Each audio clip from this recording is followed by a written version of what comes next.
Hello, children. I'm Alice Cooper, and you're watching Noise11, and you better watch, or I'll bite your face off.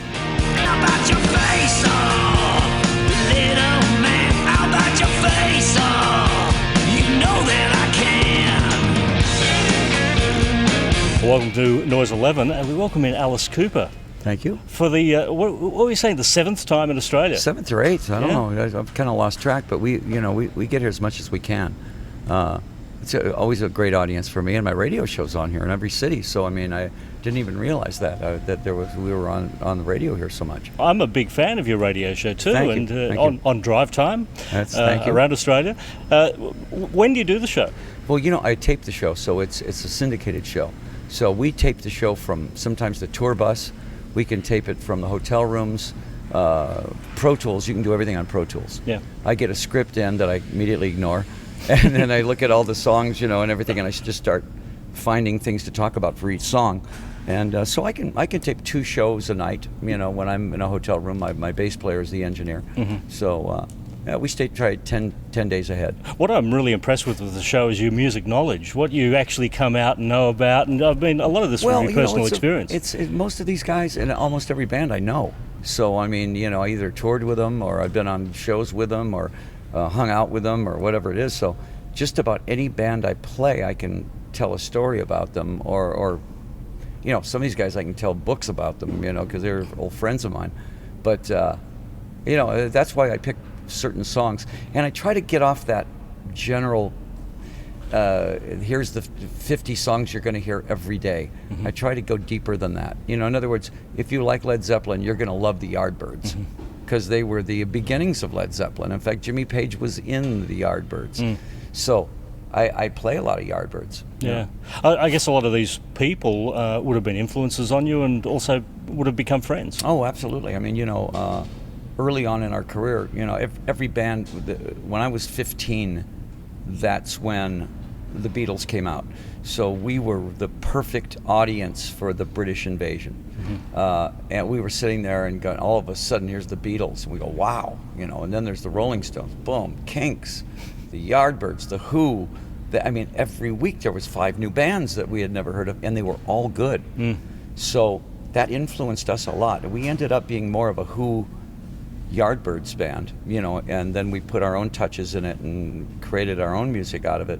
But everybody was influenced by somebody, but I think everybody was influenced by the Beatles. And then it was Frank Zappa who gave you the big break, wasn't it? That was it. Frank saw us, and we were pretty much basically turned down by every single record company. We were a little too intense. They weren't looking for our kind of rock at all. We were way too hard. We weren't what they would call commercial.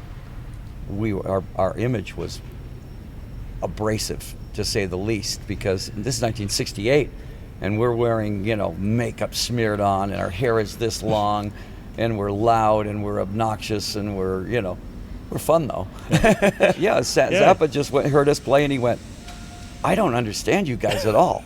He says, "That's why I have to hire you, because I don't get it. Yeah. Musically, you don't make any sense."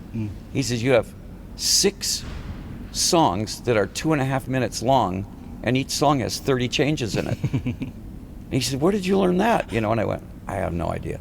Yeah. He says, "Anybody as bizarre as that has to be on my label."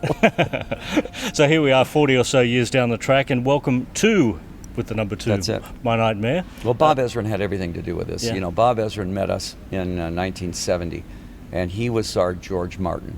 He was the guy that took all this crazy energy and put it into a package that made sense on the radio. Like 18 then came out, and those songs, and they were concise 3-minute songs with impact. But it took somebody like a Bob Ezrin to come in and do that. We wouldn't listen to anybody else, so he ended up being the producer for the first 7 platinum albums, and then we kind of went away, and I came back to Bob for this album. And I guess what you've created on this record is Alice Cooper sounding like Alice Cooper. I keep hearing some traditional old sounds in there. And incorporating the original band in some of the songs. I like the idea of going back in and finding Dennis, Neil, and Mike, and saying, let's write I want you to play on the album. Yeah. Let's, you know. It was a very odd thing. When our band broke up, we didn't break up with any bad blood. There was no anger. There was no arguments. There was no lawsuits. There was no, nobody was pissed off at anybody. Everybody was just kind of said, okay, let's do our own music. Let's drift apart. It just so happened that I took it more theatrically, and the career went on and on and on. But I was always friends with the original band. Yeah. So when I called them up and said, come on, let's work on this thing, they was sure. Because Dennis, Neil, and Mike didn't work on Welcome to My Nightmare, No, the they original didn't. album. No, that was the first solo record. and that was, you know, for me, my first going out on my own, very insecure, you know, to go out on your own after having all that success with your band and your friends. That band was my best friends. Yeah. And so, you know, when it happened and it worked and it shot me off in another direction, when I finally got back with the original band, it was just like being back with my old friends again. So it was a lot of fun. Has that reignited, maybe a need to want to go back into a complete album with these guys again? Well, I have two bands. I have the original band and I have this band. You know, this is my touring band. Steve Hunter, Glenn Sobel, who's one of the best drummers I've ever played with in my life.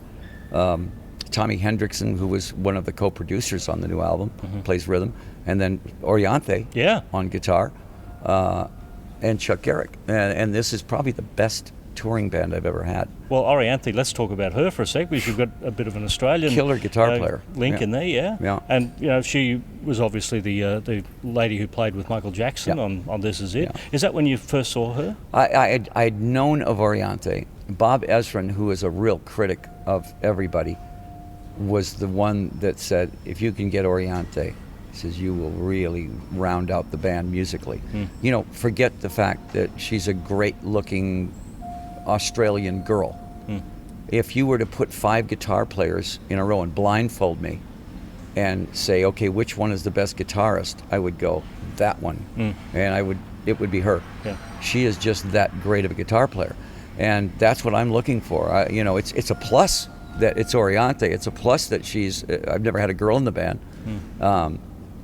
But she just fits right in. You know, I mean, she does all the things that Damon Johnson did on stage. It's same attitude.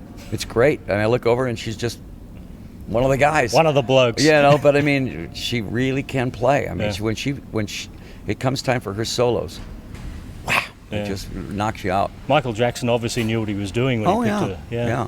I mean, she's a total prodigy. She played with Carlos Santana. Yeah. She played with Steve Vai, Joe Satriani. I mean, when you're playing with those guys, you're playing with the best in the business. Yeah. You know. Well, the sort of payback to Michael Jackson for you, isn't it? Because, you know, he stole Vincent Price and that idea off you, and now you've got one back. You know, I knew Michael when he was this big. Yeah. You know, and I saw him grow up and progressively get stranger and stranger, and to the point where it wasn't my place to call him and say, leave your face alone, because, you know, you're starting to look like Diana Ross. Yeah. And I think that was the idea. It was a clear-cut case of this. When I met Elvis was allowed to have anything he wanted to have, but he in his own little world, and that's going to kill you. He had no outside outlet. Same with Michael Jackson. Michael Jackson was allowed to have anything he wanted in his own restricted little world. Well, that little world's going to get pressurized till the point where you're going to start playing with your face. You're going to start playing with drugs. You're going to start playing with all the things that are, you know, insanity. Yeah. And pretty soon, it's going to kill you. Well, you had your own pressurized world there at one point. Yeah, you know, but I never wanted to be so big that I couldn't go out and go to a movie and go shopping or play golf or do anything like that. You know, I when I met these two guys and saw their world, I said, I never want to be that big. Or if I am that big, I'm not going to put myself in that kind of restraint. You know. You have to live in the world, and then somehow cope with your character.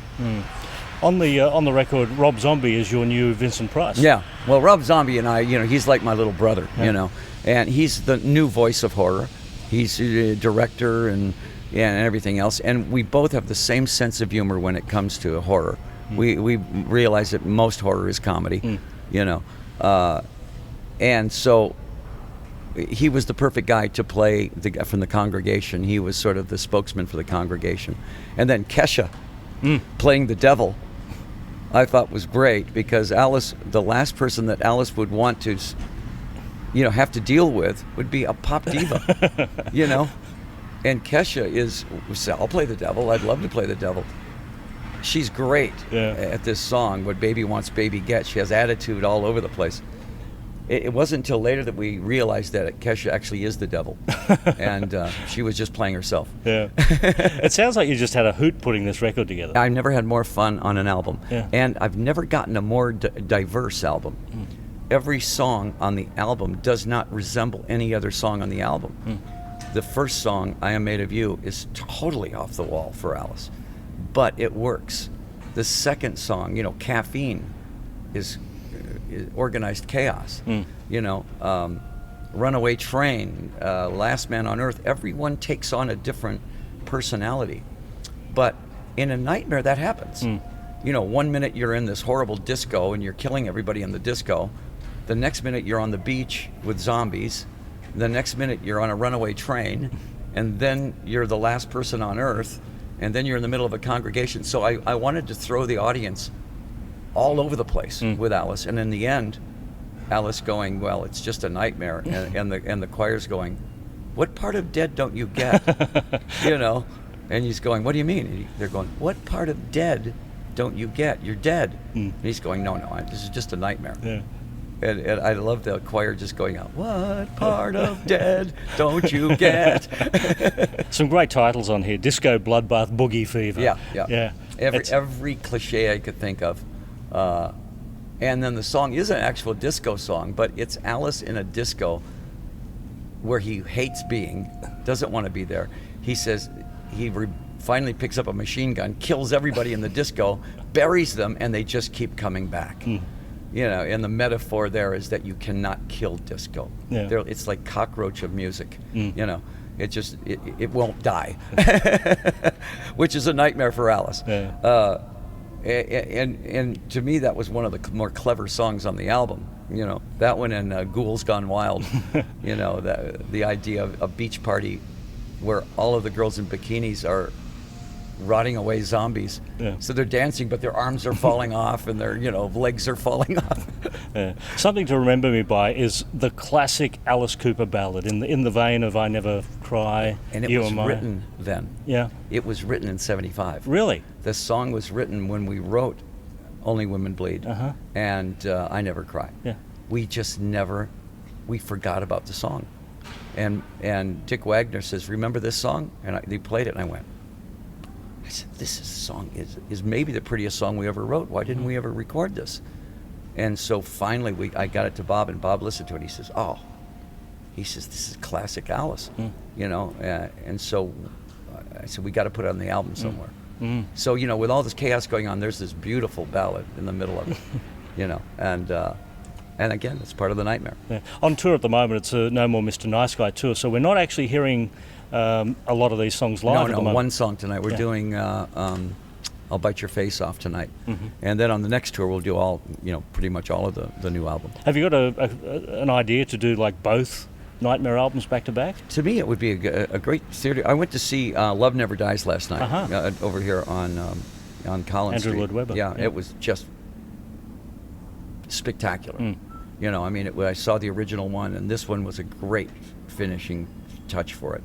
And it brought me to the idea of why not have the original Nightmare as the first act, intermission, and then the new Nightmare for the second act. That would be a good show. Just call it Nightmares and take it to theaters. In other words, go into a theater in Melbourne for 2 weeks and just do the show let the audience come to the theater rather than me go to the arena. Yeah. I think that would be I've never done that, so it would be something new for me, and I would love to do that. That'd be fantastic. Go to every major city and play the show for 2 weeks in every city. Yeah. Now, we had your good friend Susie Quatro in a couple of weeks ago, and she told us a very interesting story about the day she broke your nose. Yeah. Is that true? Yeah. Susie was this little firecracker from Detroit, and she had a band called the Pleasure Seekers. It was all her sisters and her brother. And we did so many shows together. It was just, hundreds of shows together. And when she finally broke away from the band, we took her out on tour, I think on the $1 Billion Babies tour, I think it was. And I can't remember the instance, but she did break my nose. One of the 3 times it was broken. It was broken 3 times. Wow. Yeah. Which gives me my unique sound. And I don't think it was a punch, though. I think it was an accident. Yeah. Now, part of the original lineup on stage was your wife, Cheryl. Yeah. And she's been replaced by your daughter. Sure. Is she still... The funny thing is that Cheryl still teaches ballet and jazz, and she still dances. Cheryl could still play the part easily. She's like 54 years old, and she looks like she's 30. And she is more agile than most of your 20-year-old dancers out there. In fact, she dances rings around her students. So she could still play the part, no problem. When we had kids, Calico grew up in show business and was definitely going to be in show business. I mean, this girl could talk her way out of a sunburn when she was 9, And I said, "You're going to be an actress, right?" She goes, "Yeah." And she is. That's what she does now. She did the show for 12 years. And I said, "This is too easy for you now." I said, "You need to go do something." She does improv comedy now. But when she was 16, she was traveling the world in the summertime when school was out, doing our show and playing 20 parts in the show.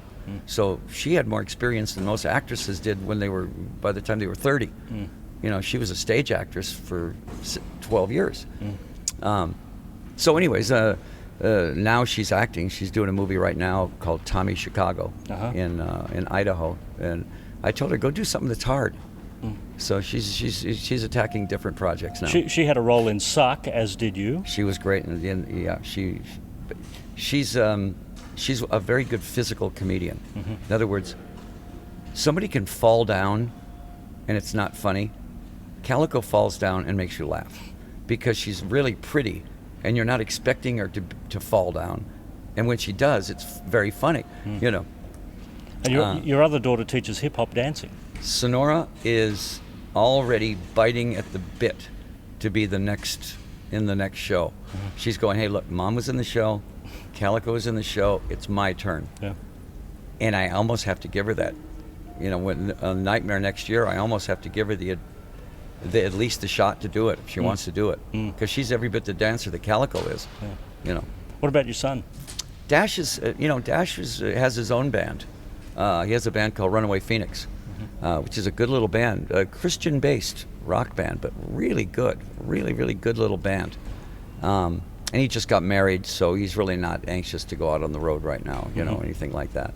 But again, everybody in my family sings better than I do. Everybody has a better voice than me. Yeah. I'm the one that's sort of like all right. You go to church and the kids are singing, and I'm going, "Jeez, they sing great." Yeah. Have you been to your maze at Universal? I was in it right before we came here. We went to see it. I guess they said there'll probably be 500,000 people that can walk through this maze by Halloween. It's scary. It's a good, scary maze. It's not just a little, ooh, here's a guy with a chainsaw. It really does throw you through a lot of stuff. Yeah. Well, it's good to get you down here. I look forward to seeing some more Nightmares in the future. There's no talk of retirement ever. That's the R word has never even come up. So I'll be around for quite a long time. You and B.B. King. Yeah. I'm probably in better shape than B.B. Yeah. All right. Alice Cooper here at Noise 11.